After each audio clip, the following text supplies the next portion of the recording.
৯ September DUCSU নির্বাচন তফসিল ঘোষণা করা হয়েছিল।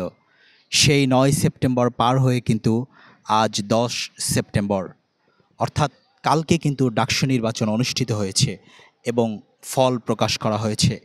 আসলে আগামী ১ বছরের জন্য কারা দিচ্ছেন এই ডাকসু নির্বাচনের নেতৃত্ব, সেই ফল প্রকাশ কিন্তু করা হয়েছে। দর্শক, আপনাদের দেখানোর চেষ্টা করব যে আগামী ১ বছরের জন্য এই ডাকসু নির্বাচনের ভিপি প্রার্থী এবং অন্যান্য নেতৃবৃন্দরা আসলে কোথায় বসবেন, কোথায় তাদের জন্য এই বসার স্থানটি নির্ধারণ করা হয়েছে, সেটি আপনাদের দেখানোর চেষ্টা করব। দর্শক, চলুন আমরা ডাকসুর যে ভবন আছে সেই ভবনের দোতলায় যাচ্ছি, সঙ্গেই থাকবেন। আপনাদের আরেকটি যদি দেখানোর চেষ্টা করি যে এই ডাকসু ভবনের যে দোতলায়, সেখানে এই চিত্রশালাগুলো রাখা হয়েছে যে ছাত্র জনতার অভ্যুত্থানে যে শেখ হাসিনাকে এই দেশ থেকে বিতাড়িত করা হয়েছিল, তার যে চিত্র সেগুলো কিন্তু এখানে ধারণ করা হয়েছে। তবে যেটি আপনাদের দেখানোর চেষ্টা করব যে ডাকসু নির্বাচিত হয়েছে যারা, তারা আসলে কোথায় বসবেন, তাদের জন্য আসলে সেই কক্ষগুলা দেখানোর চেষ্টা করব। দর্শক, উপরে উঠতেই কিন্তু দেখা যাচ্ছে জুলাই স্মৃতি সংগ্রহশালা।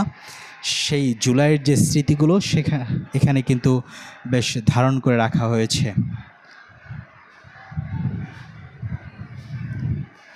দর্শক, এখানে আমরা দেখতে পাচ্ছি যে নতুন করে কিন্তু সব কিছু ঠিক করা হচ্ছে।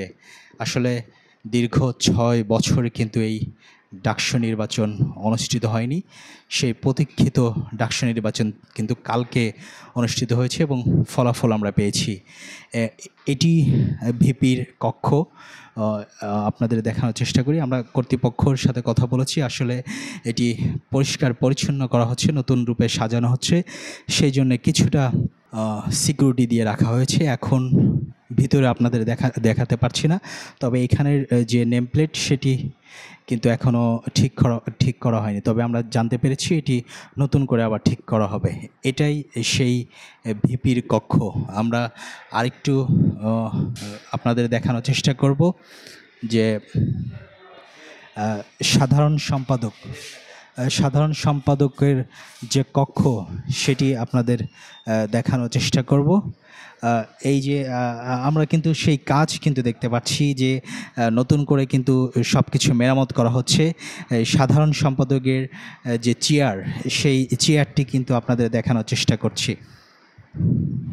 দর্শক, নতুন করে কিন্তু সেই পরিষ্কার পরিচ্ছন্ন করে নতুন রূপে সাজানো হচ্ছে সেই কক্ষটি।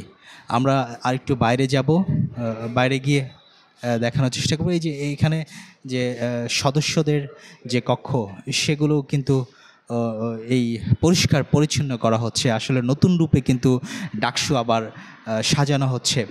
দীর্ঘদিন কিন্তু ডাকসু নির্বাচন না হওয়াতে এই কক্ষগুলো বেশ ধুলোময়লা পড়েছিল। আমরা আন্তর্জাতিক বিষয়ক সম্পাদকের যে সিট, এটি কিন্তু আন্তর্জাতিক বিষয়ক সম্পাদকের সিট। এই চেয়ারটি এখানে রাখা হয়েছে।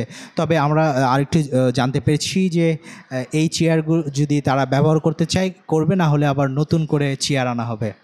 স্বাধীনতা সংগ্রহ ও মুক্তিযুদ্ধ বিষয়ক সম্পাদকের যে সিটটি, সেটি কিন্তু এই যে এখানে রাখা হয়েছে, এগুলো পরিষ্কার করা হচ্ছে, সেটি কিন্তু আমরা দেখতে পাচ্ছি। দর্শক, চেয়ারগুলো কিন্তু অনেকটাই ধুলো পড়ে আছে।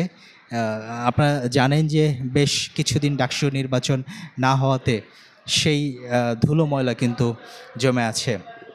আপনাদের আরেকটু সামনের দিকে দেখানোর চেষ্টা করব যে সাধারণ সম্পাদক যেখানে বসবেন, সেই কক্ষটি এটি। সাধারণ সম্পাদকের কক্ষটি এটি। এটিও কিন্তু বেশ ধুলোময়লা পড়ে আছে, তবে পরিষ্কার করা হচ্ছে, সেটির কিন্তু আমরা দেখেছি। এই সাধারণ সম্পাদকের যে চেয়ারটি, এটি সেই চেয়ার। নতুন করে যারা নেতৃত্বে আসছেন তারা কিন্তু এই জিনিসগুলো ব্যবহার করবেন। দর্শক, আমরা আরেকটু বের হয়ে দেখব যে এর পরের কি রুমটি আমাদের জন্য অপেক্ষা করছে। এখানে আছে ক্রিয়া সম্পাদক ও সাহিত্য সম্পাদক, তাদের যে কক্ষ, এটি কিন্তু বন্ধ আছে। আসলে আপনাদের একটু যদি দেখানোর চেষ্টা করি যে ভিতরের যে পরিস্থিতি, এই যে এই ভিতরের পরিস্থিতি এমনটাই। এটি হলো ক্রিয়া সম্পাদক ও সাহিত্য সম্পাদক। তবে আমরা দেখি যে ভিপির যে রুমটি সেটিতে ঢোকা যায় কি না, সেটি আমরা একটু চেষ্টা করব, আপনাদের দেখানোর চেষ্টা করব। এখানে কিন্তু যে বর্ড লাইনটি সেটি কিন্তু ঠিক করা হচ্ছে। আসলে দর্শক, এই যে ভিপির যে রুমটি সেখানে আপনাদের দেখানোর চেষ্টা করছি যে নতুন নেতৃত্ব যারা উঠে এসেছে, এই চেয়ারটি কিন্তু বসবেন সেই ভিপি, ডাকসুর ভিপি। দর্শক, সেই বহুল প্রতীক্ষিত যে ডাকসুর ভিপি, তিনি কিন্তু এখানে বসবেন, তার চেয়ারটি কিন্তু এখানে আছে এবং নতুন করে সাজানো হচ্ছে সেটি কিন্তু দেখতে পাচ্ছি। তবে আরেকটু আপনাদের বলে রাখি যে কর্তৃপক্ষর কাছে আমরা জানতে পেরেছি তারা যদি এই চেয়ার ব্যবহার করে তাহলে তো করবে, না হলে নতুন করে যদি কোনো চেয়ার তারা আবেদন করে তাদের জন্য কিন্তু নতুন চেয়ারও আনা হতে পারে, সেটি কিন্তু তারা জানিয়েছে। সেই বহুল প্রতীক্ষিত যে ভিপি, তিনি কিন্তু এই রুমটি ব্যবহার করবেন, তার জন্য কিন্তু নতুন করে সাজানো হচ্ছে। কিন্তু এই জিনিসগুলো পুরনো হওয়াতে এখনও সেভাবেই আছে, নতুন করে হয়তো সেই নতুন রূপ দিবে। দর্শক, এটি ছিল সেই বহুল প্রতীক্ষিত যে ভিপি, সেই ভিপির যে কক্ষরুম সেটি কিন্তু আপনাদের দেখানোর চেষ্টা করছি এবং চেয়ারটি দেখানোর চেষ্টা করছি। দর্শক, আমরা আপনাদের আরেকটু বাইরে গিয়ে দেখানোর চেষ্টা করব। এখানে কিন্তু সব কিছু আসলে নতুন করে আবার সাজানোর যে বন্দোবস্ত সেটি কিন্তু আমরা দেখতে পাচ্ছি।